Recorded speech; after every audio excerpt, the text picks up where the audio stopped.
राजस्थान के पूर्व उप मुख्यमंत्री सचिन पायलट को एक ही साल में दो प्रमोशन देकर हर किसी को चौंका दिया है कांग्रेस आलाकमान ने।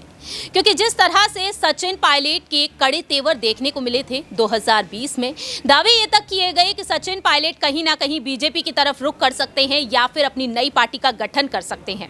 लेकिन देखा गया कि सचिन पायलट के कड़े तेवरों को नरम करते हुए नजर आए कांग्रेस आलाकमान, और कांग्रेस आलाकमान ने सचिन पायलट को एक बार फिर से CWC में जगह दी। वहीं दूसरी ही तरफ अब उन्हें छत्तीसगढ़ का प्रभारी भी नियुक्त कर दिया है।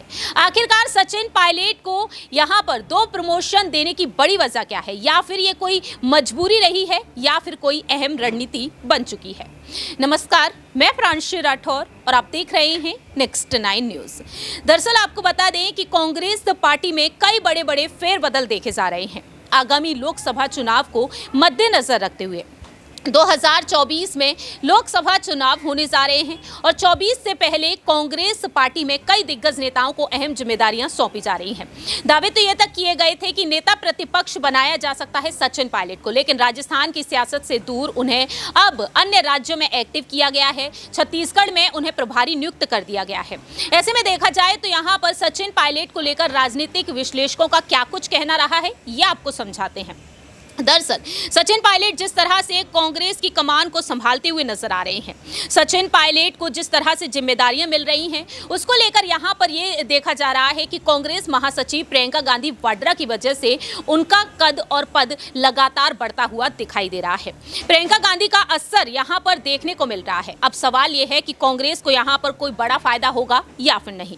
राजनीतिक विश्लेषक का कहना है कि प्रियंका गांधी की वजह से ही सचिन पायलट को ये अहम जिम्मेदारी मिली और इन पर कोई कार्रवाई नहीं हुई, जबकि सचिन पायलट ने गहलोत सरकार को पूरे 5 साल तक मुश्किल में डाल रखा था, क्योंकि मुख्यमंत्री पद को लेकर यहां पर सियासी जंग देखने को मिली थी गहलोत और पायलट के बीच। ऐसे में देखा जाए तो सचिन पायलट पर कार्रवाई नहीं होने से कांग्रेस को नुकसान झेलना पड़ा। सियासी जानकारों का कहना है कि सचिन पायलट अशोक गहलोत के पूरे कार्यकाल में खुलेआम विद्रोह करते रहे, बीजेपी के साथ मिल कर सरकार बनाने की धमकी देते रहे। लेकिन सचिन पायलट का जो प्रभाव देखने को मिला है टोंक से एक बार वह फिर से चुनाव जीते हैं, विधायक बन चुके हैं, और अब देखा जाए तो सचिन पायलट जिस तरीके से दावे करते हुए नजर आए थे कि कांग्रेस को वह सत्ता में रिपीट करा के दिखाएंगे, लेकिन सचिन पायलट और गहलोत ने मिलकर चुनाव लड़े, देखा गया कि कांग्रेस यहां पर हार का सामना की।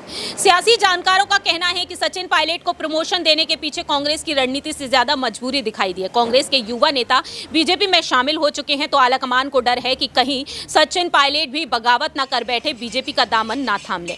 ऐसे में देखा जाए तो यहां पर उनका प्रमोशन कर देना एक बड़ी वजह माना गया है कि ये कहीं ना कहीं एक बड़ी मजबूरी रही है। मालूम हो कि 2020 में ज्योतिरादित्य सिंधिया भी कांग्रेस का दामन छोड़कर बीजेपी में शामिल हो गए और दावे किए जाने लगे कि सिंधिया के नक्शे कदमों पर कहीं ना कहीं पायलट भी चलते हुए नजर आएंगे। अब आने वाले समय में देखना होगा कि आखिरकार प्रियंका गांधी और राहुल गांधी, जिनका झुकाव सचिन पायलट की तरफ देखने को मिलता है, आखिरकार पायलट के लिए 2024 के लोकसभा चुनाव को मद्देनजर रखते हुए क्या कुछ अहम भूमिका और भी देखी जा सकती है। इस खास रिपोर्ट में इतना ही। बाकी की तमाम अपडेट्स के लिए देखते रहिए नेक्स्ट 9 न्यूज।